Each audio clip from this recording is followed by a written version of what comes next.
Bonjour à tous, bienvenue. Une petite vidéo en direct, ça fait très longtemps, il y a eu beaucoup de travail à la boutique. Je sais que ce n'est pas un horaire qui sera très regardé, mais c'est l'horaire que je trouvais le plus adéquat pour moi, en fait, vous faire une petite vidéo pour plusieurs choses. La première, déjà, je vous souhaite une merveilleuse année 2022.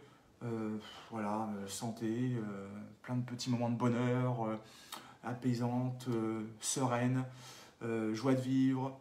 Voilà, donc tout ce qui peut être positif autour de vous et pour vous surtout.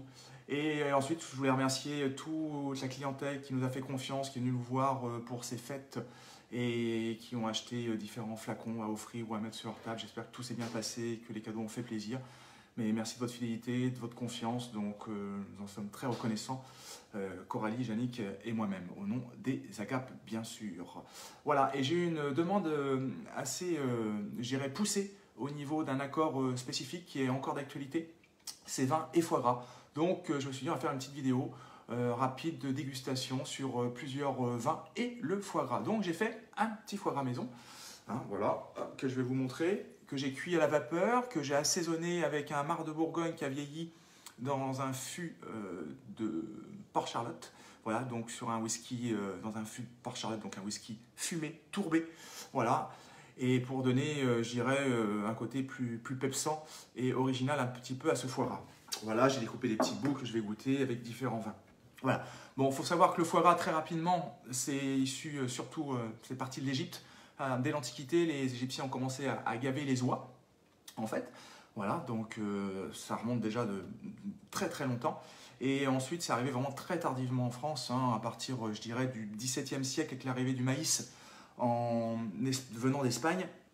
Et donc, c'est développé fortement à partir du XIXe siècle, dû à deux choses. Dû à l'embuc. L'embuc, en fait, c'est le petit matériel qui sert à gaver les oies ou les canards. Donc, en fait, c'est un entonnoir avec une tige, hein, avec un tuyau et avec un bâton en bois, en fait, pour pousser le maïs dans la gorge de l'oie ou du canard. Bon, c'est pas très académique, mais bon, en tout cas, ça se passe comme ça. Et donc, ce développement a permis de gaver les oies, je dirais, plus facilement qu'avant. Et maintenant, il y a même des engins électriques qui peuvent gaver des oies quand même entre 180 et 500 oies à l'heure. Donc c'est quand même énorme.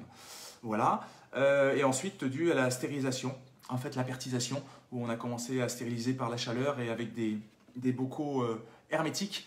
Et là, vraiment, le foie gras au 19e siècle s'est énormément développé. Voilà, que vous dire de plus sur le foie gras? Il faut savoir que aussi, hélas, maintenant, les foie gras d'oie sont plus en plus rares. C'est un animal plus fragile que par rapport au canard. Il faut savoir que 2/3 des foie gras d'oie que l'on consomme actuellement viennent de Hongrie. Parce qu'il faut savoir qu'il y a un certain temps, les communautés religieuses, les communautés juives hongroises, en fait, étaient spécialisées aussi dans le gavage et le foie gras d'oie. Voilà, donc on va commencer par la chose la plus intéressante. Vous savez l'accord mythique sur un foie gras, je ne vais rien vous apprendre, je ne sais pas ce que vous avez bu sur votre foie gras d'ailleurs, mais les accords très traditionnels qui reviennent, c'est bien sûr les moelleux, voire les liquoreux sur le foie gras. Alors c'est une tradition en fait qui dure depuis longtemps, mais il faut savoir qu'avant le foie gras n'était pas mangé à la même place, donc c'est pour ça qu'on mettait soit un vin moelleux, soit un vin rouge. Parce qu'on le mangeait plutôt en fin de repas, et maintenant les habitudes ont changé, donc il faut changer aussi cette façon de boire. Tout simplement pourquoi? Parce que si on met un moelleux légitimement sur un foie gras, ça peut rester tout à fait un accord de plaisir, mais on appelle ça un accord de superposition. C'est-à-dire que le foie gras est gras, le moelleux ou le liquoreux est sucré, donc ça fait encore une consistance supplémentaire, donc vous mettez en fait consistance sur consistance. Voilà. Et nous, dans notre philosophie, aux Agapes, on est plus dans un accord de complémentarité. Donc la complémentarité en accord, c'est en fait être complémentaire, bien sûr, de par le vin et de par le foie gras. Donc on va voir ça ensemble, où peuvent être les accords de complémentarité. Mais on va faire quand même, bien sûr, cet accord aussi de superposition, qui est l'accord avec le moelleux ou le liquoreux. Très bien. Alors, j'ai beaucoup de vin à goûter, en fait. Je voulais vraiment tester pas mal de choses. Je vais découvrir ça en même temps que vous. Ça va être marrant ou pas, je sais pas, on va voir gustativement. Donc je vais commencer par un vin rouge. Donc vous pouvez tout à fait accorder un vin rouge sur un foie gras, quitte à revenir sur un blanc derrière, ça ne bougera pas, vous inquiétez pas. Ça peut troubler, mais en tout cas, dans la suite des événements de dégustation, ça passera très très bien. Le blanc reprendra tout de suite sa place derrière, sans problème si vous avez, je sais pas, saumon, Saint-Jacques ou autre chose, ou poisson directement. Voilà, donc j'ai choisi un baume de Venise, donc sur un rouge du Vaucluse, proche de Châteauneuf-du-Pape, domaine des Bernardins, sur 2020, tout jeune, tout beau. Un jus de fruits pour adultes, malgré la situation géographique du Vaucluse sur des grenages qui peuvent être volumineux. Lui, il est volumineux, mais dans un volume rafraîchissant, ce que j'appelle un petit peu glacial dans le côté mentholé. On est parti. Donc je verse. Hop. Voilà. Je prends donc mon petit morceau, pardon, de foie gras que j'ai coupé bien sûr après en petits cubes. Allez, j'attaque donc foie gras. Avec tout petit goût. Et je le goûte en même temps que. Enfin, en même temps. Pour la première fois. Voilà. La cuisson à vapeur apporte vraiment un côté très, très moelleux. Très intéressant. Allez, le rouge, on voit.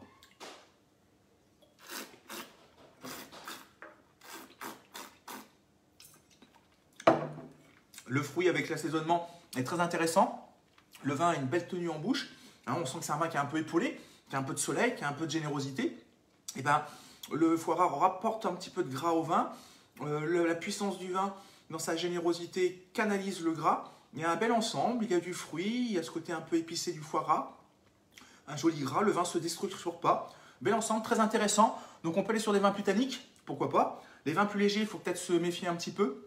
Hein, j'entends les vins du Nord, tout ce qui peut être Bourgogne ou Gamay ou choses comme ça, des crus du Beaujolais. Mais je pense que dès l'instant où on a un petit peu de soleil, on a un petit peu d'épaule et de trame tannique, l'accord peut être très intéressant. Hein, on finit frais et puis la bouche perdure. En plus, ça qui est intéressant, c'est qu'il y a une très belle longueur en bouche. Donc en fait, on est, je trouve, sur un accord de, sûrement de superposition, indéniablement, mais en tout cas de complémentarité, de complémentarité, pardon, mais en tout cas qui apporte une longueur et un respect mutuel des deux. Le foie gras est toujours là, le vin rouge est toujours là. Ça, c'est des beaux accords. Donc oui, alors pourquoi pas un baume de Venise en rouge du domaine des Bernardins. Voilà, ça c'est la première chose. Ensuite, on va passer sur du blanc. Je fais ça dans ce sens-là parce que rouge sur blanc, tout fout le camp, blanc sur rouge, rien ne bouge. Alors, je reprends mon petit morceau de foie gras, hop, on est reparti, tac, c'est fait. Après, promis, on se met à la diète. La diète galette, parce qu'on va faire une vidéo sur la galette, aussi en accord, qui sera très intéressant. Là, j'ai choisi Irouléguy, Pays Basque, un blanc, du domaine Arrechea. Donc, je voulais aller chercher un peu de soleil, un peu de densité au niveau du vin blanc, dans sa chair, dans son fruit, dans son épaule. Ils sont vraiment très très forts au niveau des blancs sur ce domaine-là. Voilà, j'adore ces vins-là. Hop. Le foie gras est tout bon, très appétant.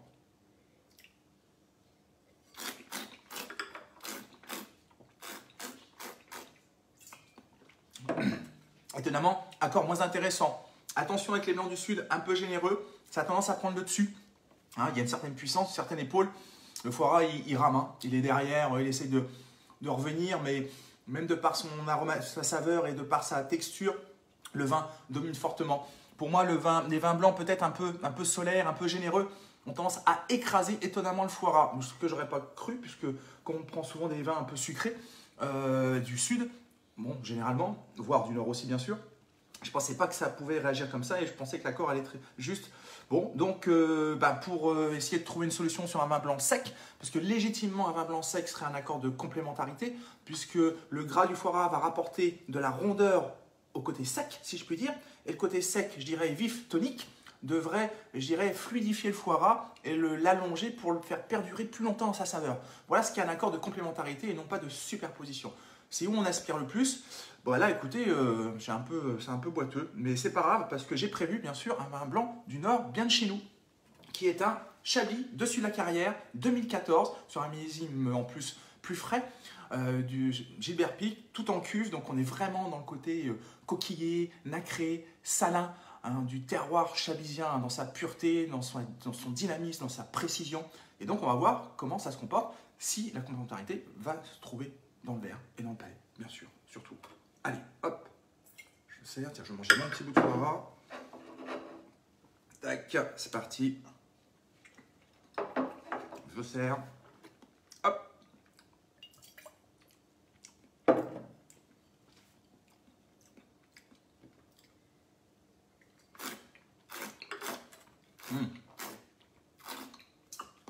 On voit tout de suite que c'est plus intéressant. Le foie gras est là, le vin blanc est là.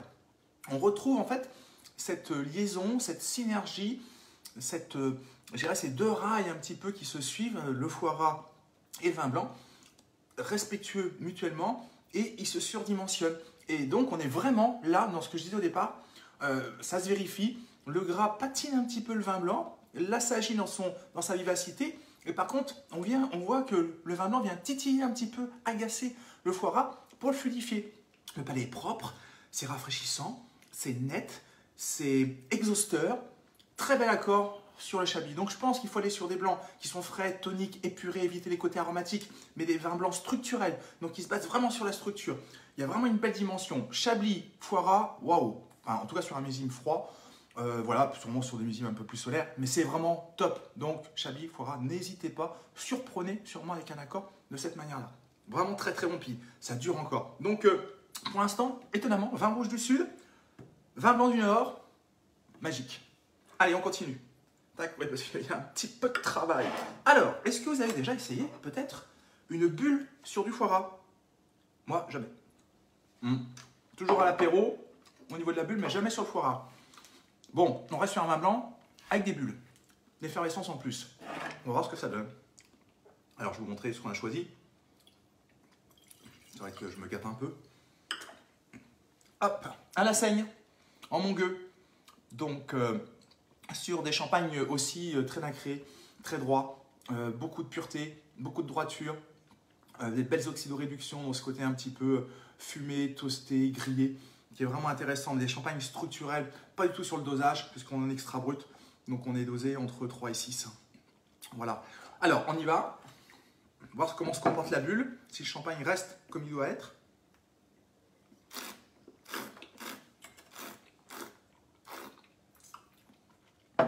La bulle lave la bouche. Voilà, ça vous donne, ça enlève tout de suite le gras.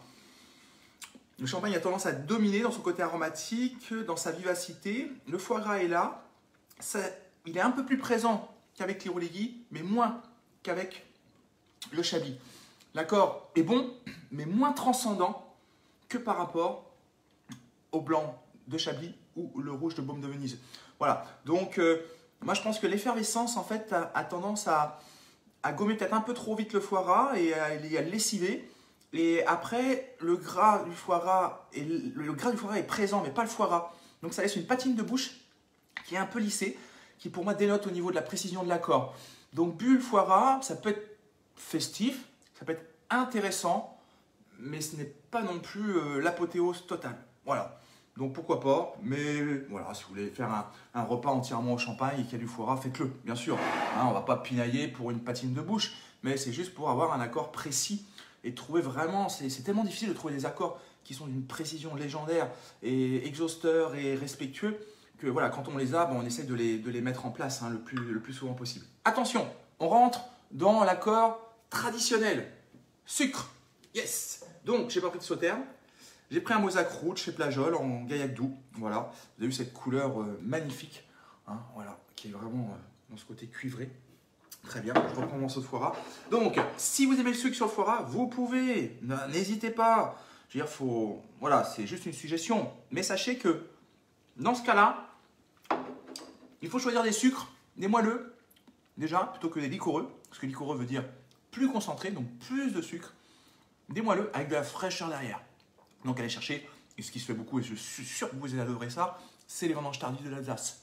Voilà. Et peut-être plus sur des Riesling que sur des Gewürztraminer, même si on préfère généralement les Gewürztraminer, aromatiquement, plus pimpant, rose, litchi. Voilà. Mais sur Riesling, en fait, il y a des belles colonnes vertébrales, des belles précisions de terroir, vous avez une belle droiture. Et à partir de là, cette droiture en fait du moelleux, le moelleux va venir enrober légèrement le foie gras au départ, et derrière, bam, le côté pepsant qui va vous fluidifier la bouche et vous faire perdurer la sensation. Donc essayez de trouver des moelleux aériens, ce que j'appelle des moelleux de funambule, toujours en apesanteur. Allez, go. C'est bien beau de parler, mais il faut que je fasse l'accord quand même. Alors, c'est parti. Comment ça va se comporter?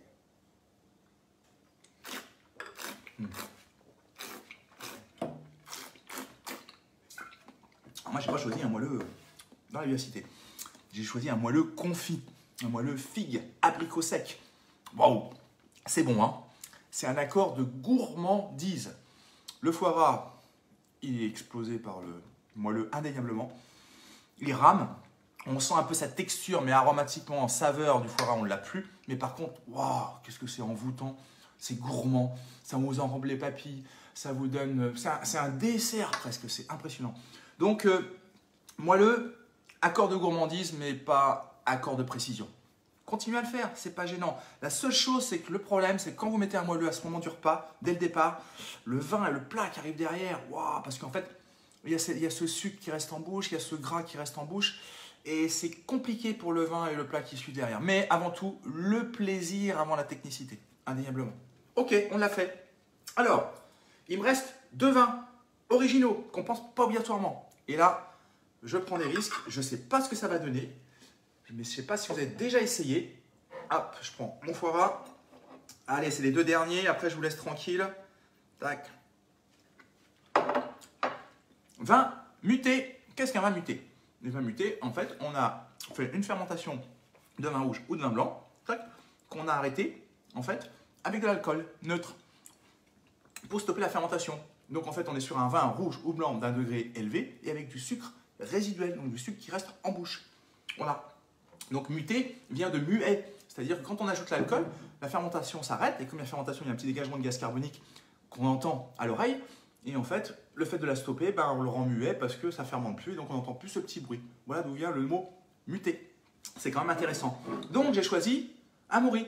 J'aurais pu prendre un Bagnoul, j'aurais pu prendre un Rasto, j'aurais pu prendre peut-être aussi un blanc en vin doux naturel. Là, j'ai choisi un rouge en vin doux naturel, Opus Nord, de chez Marjorie et Stéphane Gallet, Faguera, qui reste pour nous les Maury actuellement les plus aboutis. Voilà, grande bouteille. Donc, je vais goûter pour voir. Donc, sucre, puissance, fruits. Vous avez vu la couleur? Je ne sais pas si c'est pas facile à voir, mais c'est une couleur qui est magnifique. Ah, alors attention, parce que ça envoie. C'est des Maury de terroir sur schiste. Il y a de l'assise. Hein.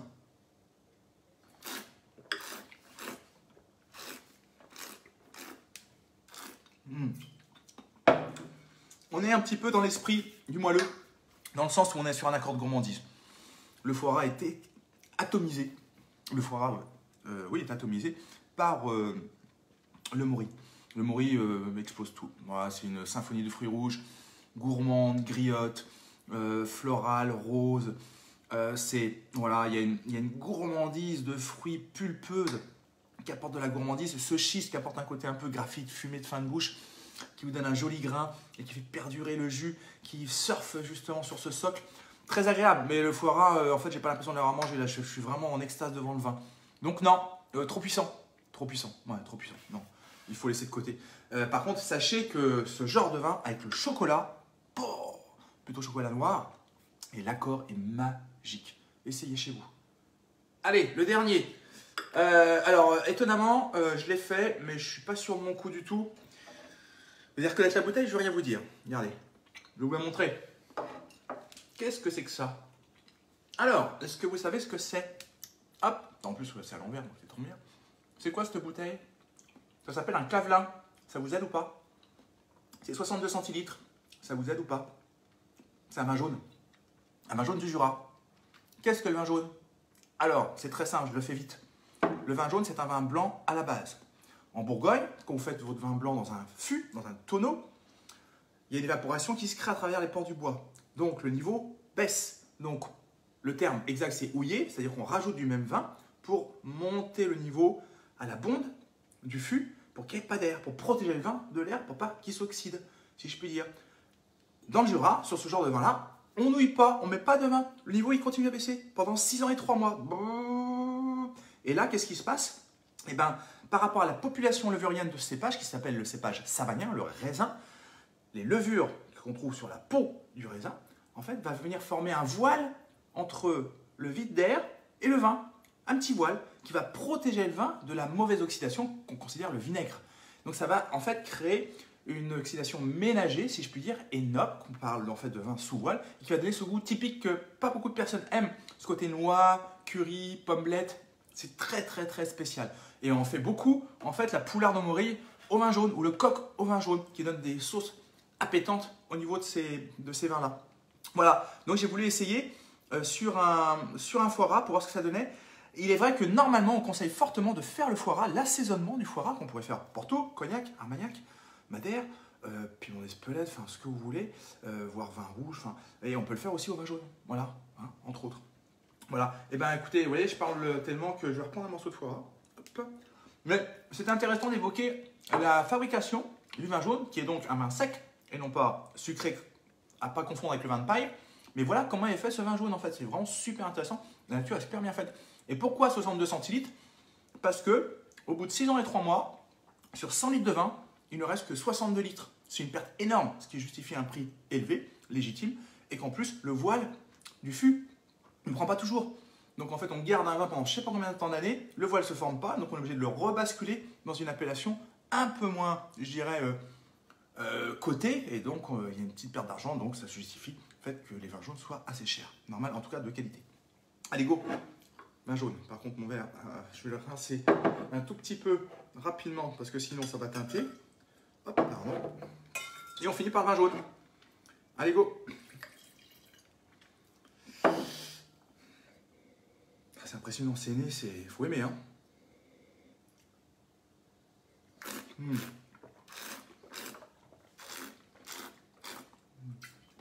Derrière un Maury à 15-16 degrés, ça ne bouge pas. Ça vous envoie du petit bois. C'est très noix. Hein. Et bien avec le foie gras, c'est très intéressant. C'est marrant parce que le vin jaune, dans sa complexité, va apporter de la saveur au foie gras. Le gras du foie gras va atténuer le côté, ce qu'on appelle soloton, donc au niveau de l'aromatique du vin jaune. Le vin jaune, de par son acidité, va réveiller, je dirais, le côté un peu tourbé par rapport à ce que j'ai mis en assaisonnement.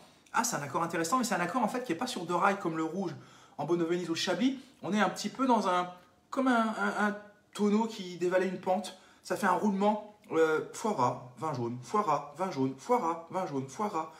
C'est assez surprenant. J'ai jamais essayé, c'est la première fois. Et ben, c'est super intéressant. Par contre, je pense que votre foie gras il doit être vraiment assaisonné. Voilà. S'il est un peu plus dans le côté, je dirais, docile et classique, faut voir. Mais là, par contre, avec le côté tourbé, fumé qu'on peut avoir avec l'assaisonnement, c'est vraiment intéressant. Donc, avec le vin jaune, bah écoutez, c'est assez splendide. Il y a une belle tenue de bouche. Le vin jaune reste bien. Le gras du foie gras et sa saveur, son onctuosité reste bien. Bel accord, sans le cuisiner au vin jaune. Sinon, essayez de l'assaisonner au vin jaune. Juste pour terminer, pardon, il y a un point en fait que j'ai pas évoqué, c'est souvent on met de la, soit des, bon, ça peut être des petits croutons, enfin des petits pains grillés, pardon. Ça peut être de la brioche, ça peut être du pain de mie, ça peut être du pain d'épices, ça peut être, je sais pas, plein de petits pains différents. Attention à ces pains-là. Vous avez vu, moi je le mange nature. Vous pouvez, mais ça va interférer un petit peu dans la dégustation, surtout si c'est des pains un petit peu sucrés. Voilà, avant tout. Hein. Donc mettez avant tout en avant la structure et la texture du foie gras. Voilà, donc très intéressant. Alors écoutez, moi je trouve qu'il y a 3 jolis vins sur le foie gras pour finaliser. Le vin rouge, bon, plutôt du sud, Beaume-de-Venise. Le vin blanc, plutôt du nord avec le Chablis, les 14. Et le vin jaune. Après, le vin jaune, je sais que tout le monde n'aime pas. Voilà, j'ai terminé. Je vous laisse tranquille.